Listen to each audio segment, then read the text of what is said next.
ਸੋ ਆਪਣਾ ਰਾਜਕਿਰਨ ਜਿਹੜੀ ਆਪਾਂ ਇੱਕ ਹੋਰ ਗੱਲ ਜਿਹੜੀ ਆ ਬਹੁਤ ਅਹਿਮ ਹੈਗੀ ਆ ਇਸ ਵੇਲੇ ਕੈਲੀਫੋਰਨੀਆ ਲਈ ਕਿ ਜਿਹੜਾ AB5 ਲਾਅ ਜਿਹੜਾ ਸੀਗਾ ਉਹ ਲਟਕ ਰਿਹਾ ਸੀਗਾ ਸੁਪਰੀਮ ਕੋਰਟ ਦੇ ਵਿੱਚ ਤੇ ਸੁਪਰੀਮ ਕੋਰਟ ਵੱਲੋਂ ਅ, ਸਹਾਇਤਾ ਮੰਗੀ ਗਈ ਸੀ ਸੋਲਿਸਿਟਰ ਜਨਰਲ ਕੋਲੋਂ ਕਿ ਹੂੰ, ਤੁਸੀਂ ਇਹਨੂੰ ਰਿਵਿਊ ਕਰੋ, ਇਹਨੂੰ ਦੇਖੋ ਵੀ ਇਹਨੂੰ ਕੇਸ ਨੂੰ ਰਿਵਿਊ ਕਰਨਾ ਚਾਹੀਦਾ ਜਾਂ ਕੀ ਹੋਣਾ ਚਾਹੀਦਾ ਕੀ ਨਹੀਂ ਹੋਣਾ ਚਾਹੀਦਾ ਇਹਦੇ ਉੱਤੇ।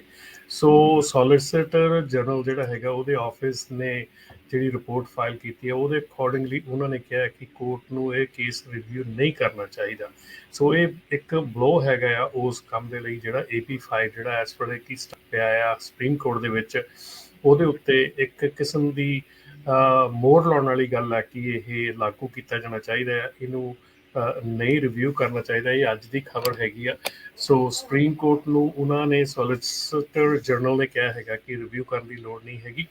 ਸੋ ਇਹਦੇ ਜਿਹੜੀ ਸਿਚੁਏਸ਼ਨ ਹੈਗੀ ਆ ਉਹ ਕਿਉਂ ਪੈਦਾ ਹੋਈ ਹੈ ਕਿਉਂਕਿ ਜਿਹੜਾ AB5 ਲਾਅ ਹੈਗਾ ਨਾ ਇਹਦੇ ਵਿੱਚ ਇੱਕ ਬਿਜ਼ਨਸ ਟੂ ਬਿਜ਼ਨਸ ਐਗਜ਼ਾਮਸ਼ਨ ਹੈਗੀ ਆ ਟਰੱਕਿੰਗ ਵਾਸਤੇ।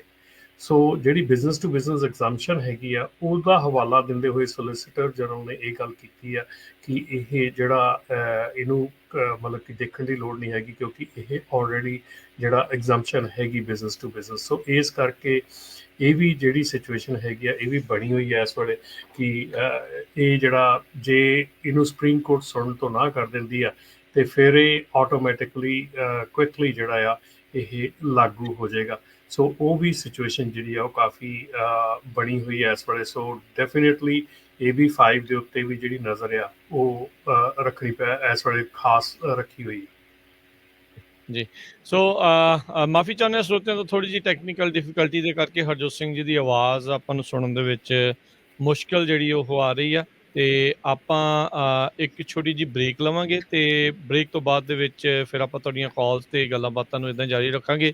ਜਿਹੜੇ ਸਰੋਤੇ ਇਦਾਂ ਹੀ ਜੁੜੇ ਆ ਪਲੀਜ਼ ਇਦਾਂ ਹੀ ਜੁੜੇ ਰਹੋ ਤੇ ਤੁਹਾਡੇ ਨਾਲ ਗੱਲਬਾਤ ਨੂੰ ਜਿਹੜਾ ਉਹ ਆਪਾਂ ਇਦਾਂ ਹੀ ਜਾਰੀ ਰੱਖਾਂਗੇ। ਇੱਕ ਛੋਟੀ ਜਿਹੀ ਬ੍ਰੇਕ ਤੇ ਬ੍ਰੇਕ ਤੋਂ ਬਾਅਦ ਚ ਰਮਨ ਜੀ ਹਰਜੋਤ ਜੀ ਆਪਾਂ ਜਿਹੜੇ ਆ ਉਹ ਵਾਪਸ ਜੀ ਮੈਨੂੰ ਅਜੇ ਵੀ ਲੱਗ ਰਿਹਾ ਵੀ ਕੋਈ ਨਾ ਕੋਈ ਦਿੱਕਤ ਜਿਹੜੀ ਅਜੇ ਚੱਲ ਰਹੀ ਆ।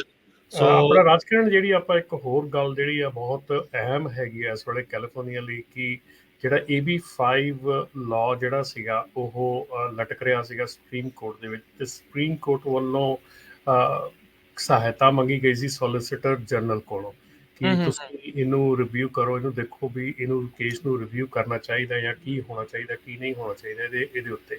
ਸੋ ਸੋਲਿਸਿਟਰ ਜਨਰਲ ਜਿਹੜਾ ਹੈਗਾ ਉਹਦੇ ਆਫਿਸ ਨੇ ਜਿਹੜੀ ਰਿਪੋਰਟ ਫਾਈਲ ਕੀਤੀ ਹੈ ਉਹਦੇ ਅਕੋਰਡਿੰਗਲੀ ਉਹਨਾਂ ਨੇ ਕਿਹਾ ਕਿ ਕੋਰਟ ਨੂੰ ਇਹ ਕੇਸ ਰਿਵਿਊ ਨਹੀਂ ਕਰਨਾ ਚਾਹੀਦਾ। ਸੋ ਇਹ ਇੱਕ ਬਲੋ ਹੈਗਾ ਆ ਉਸ ਕੰਮ ਦੇ ਲਈ ਜਿਹੜਾ AP5 ਜਿਹੜਾ ਇਸ ਵੇਲੇ ਕੀ ਪਿਆ ਆ ਸੁਪਰੀਮ ਕੋਰਟ ਦੇ ਵਿੱਚ, ਉਹਦੇ ਉੱਤੇ ਇੱਕ ਕਿਸਮ ਦੀ ਮੋਹਰ ਲਾਉਣ ਵਾਲੀ ਗੱਲ ਹੈ ਕਿ ਇਹ ਲਾਗੂ ਕੀਤਾ ਜਾਣਾ ਚਾਹੀਦਾ ਹੈ, ਇਹਨੂੰ ਨਹੀਂ ਰਿਵਿਊ ਕਰਨਾ ਚਾਹੀਦਾ। ਇਹ ਅੱਜ ਦੀ ਖਬਰ ਹੈਗੀ ਆ।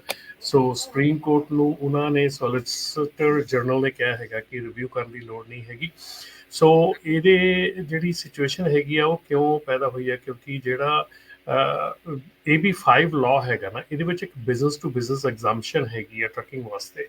ਸੋ ਜਿਹੜੀ ਬਿਜ਼ਨਸ ਟੂ ਬਿਜ਼ਨਸ ਐਗਜ਼ਾਮਸ਼ਨ ਹੈਗੀ ਆ ਉਹਦਾ ਹਵਾਲਾ ਦਿੰਦੇ ਹੋਏ ਸੋਲਿਸਿਟਰ ਜਨਰਲ ਨੇ ਇਹ ਗੱਲ ਕੀਤੀ ਆ ਕਿ ਇਹ ਜਿਹੜਾ ਇਹਨੂੰ ਮਤਲਬ ਕਿ ਦੇਖਣ ਦੀ ਲੋੜ ਨਹੀਂ ਹੈਗੀ ਕਿਉਂਕਿ ਇਹ ਆਲਰੇਡੀ ਜਿਹੜਾ ਐਗਜ਼ਾਮਸ਼ਨ ਹੈਗੀ ਬਿਜ਼ਨਸ ਟੂ ਬਿਜ਼ਨਸ। ਸੋ ਇਸ ਕਰਕੇ ਇਹ ਵੀ ਜਿਹੜੀ ਸਿਚੁਏਸ਼ਨ ਹੈਗੀ ਆ ਇਹ ਵੀ ਬਣੀ ਹੋਈ ਹੈ ਇਸ ਵੇਲੇ ਕਿ ਇਹ ਜਿਹੜਾ ਜੇ ਇਹਨੂੰ ਸੁਪਰੀਮ ਕੋਰਟ ਸੁਣਨ ਤੋਂ ਨਾ ਕਰ ਦਿੰਦੀ ਆ ਤੇ ਫਿਰ ਇਹ ਆਟੋਮੈਟਿਕਲੀ ਕੁਇਕਲੀ ਜਿਹੜਾ ਆ ਇਹ ਲਾਗੂ ਹੋ ਜਾਏਗਾ। ਸੋ ਉਹ ਵੀ ਸਿਚੁਏਸ਼ਨ ਜਿਹੜੀ ਆ ਉਹ ਕਾਫੀ ਬਣੀ ਹੋਈ ਹੈ ਇਸ ਵੇਲੇ। ਸੋ ਡੈਫੀਨੇਟਲੀ AB5 ਦੇ ਉੱਤੇ ਵੀ ਜਿਹੜੀ ਨਜ਼ਰ ਆ ਉਹ ਰੱਖਣੀ ਪੈ ਇਸ ਵੇਲੇ ਖਾਸ ਰੱਖੀ ਹੋਈ। ਜੀ।